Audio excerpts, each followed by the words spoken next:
No lance lá do oxigênio de Manaus, cara, essa eu não vi. O que que o Pazuello falou?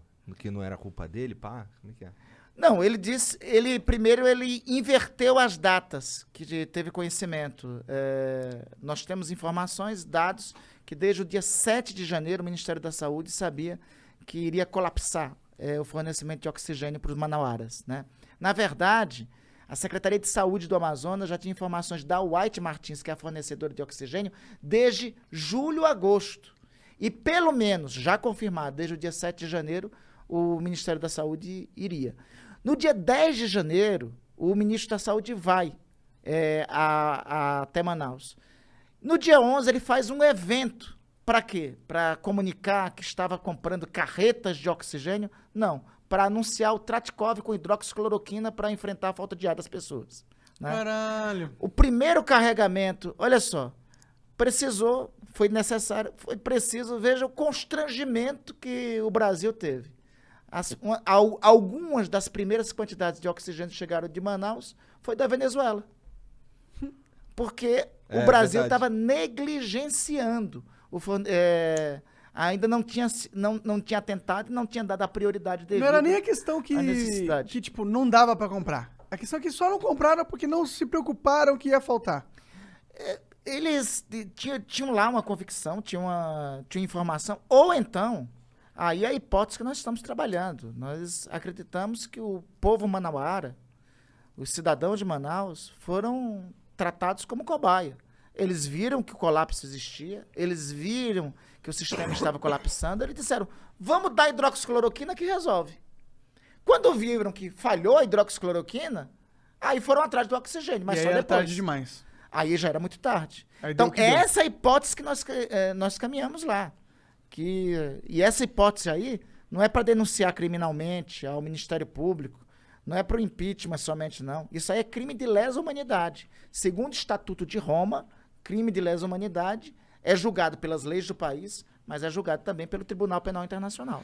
Isso é algo que eu ficava pensando às vezes, assim, porra, imagina se o Bolsonaro, se ficar provado mesmo que o presidente fez merda na pandemia, porra, o mundo vai querer a cabeça dele.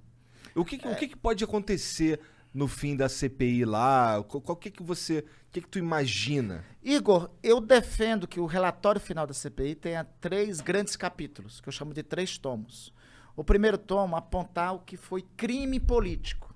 Crime político está na Constituição, artigo 84, né? É o chamado crime de responsabilidade. Quem é que julga crimes de responsabilidade? É a Câmara dos Deputados, né? Então tem uma primeira parte de caracterização disso, que manda para a Câmara dos Deputados com o juízo de admissibilidade do presidente da Câmara, que é o deputado Arthur Lira. Uma segunda parte é dos crimes comuns. Esses crimes comuns vão para o Ministério Público Federal.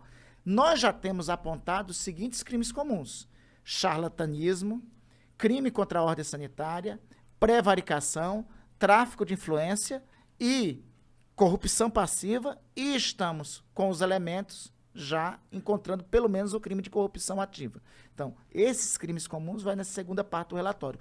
Na terceira parte do relatório, nós temos todos os elementos para esse morticínio que aconteceu em Manaus.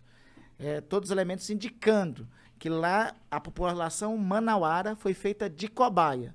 Tendo sido feito de cobaia, então aí é o crime de lesa humanidade, artigo 5º do Estatuto de Roma, do Tribunal Penal Internacional, né? Então, a ideia é apresentar um relatório com esses 3 grandes capítulos, com esses 3 grandes tomos. Aí você pode perguntar, mas aí o PGR não vai tocar, o presidente da Câmara não vai tocar? Bom, primeiro é o seguinte, a lei que rege as CPIs define o seguinte: aquela autoridade que recebeu o relatório da CPI tem 30 dias para dizer qual providência tomou.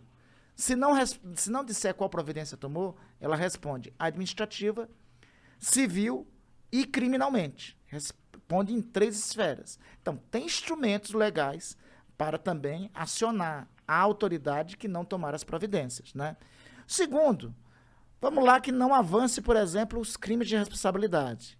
Mas os crimes comuns, os agentes responsáveis pelos crimes comuns, serão perseguidos pelo menos pelos próximos 15 a 20 anos. Crime charlatanismo, crime contra a ordem sanitária, homicídio culposo, corrupção ativa, não prescreverá, pelo menos nos próximos 5 anos. Entendi. Então, isso que me leva a crer, a acreditar e a lutar para que o relatório final, né, tenha um peso não somente para agora. Independente disso, Monark e Igor,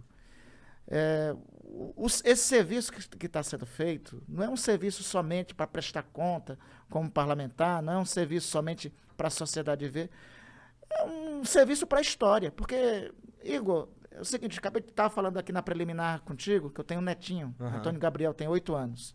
Eu acho que ele tem pouca noção, referência hoje, tem noções assim vagas do que foi a pandemia, né? Mas daqui, quando ele chegar com 20 anos, nos livros de história, vai estar escrita essa tragédia aqui que nós brasileiros vivemos. Ele vai olhar para mim e vai dizer, vovô, o que foi que o senhor fez e de que lado o senhor estava? Eu quero ter a consciência livre para dizer, meu neto, eu fiz tudo o que era possível ser feito. O que eu fiz foi isso, isso, isso. A prestação de contas nossa não é com eleição, não é com agora. É uma prestação de contas mais dura, prestação de contas com a história. E a história, eu sou historiador, a história nos ensina que ela tem a porta de entrada da glória e tem a porta de entrada da vergonha. Tem a porta de entrada da honra e a porta de entrada da desonra. E a pior coisa para as gerações que virão, para os descendentes de alguém, é entrar pela história, pela porta da vergonha. Com certeza. Eu concordo pra caralho, mas eu, infelizmente, tenho um pessimismo dentro de mim que acho que não vai dar em porra nenhuma essa porra. Faz que nem Gramsci. Tem o pessimismo da razão, mas também tem o otimismo da vontade. É isso que nos alimenta. Assim. Tem um negócio que alimenta todos nós humanos desde que a gente existe. Que é comida.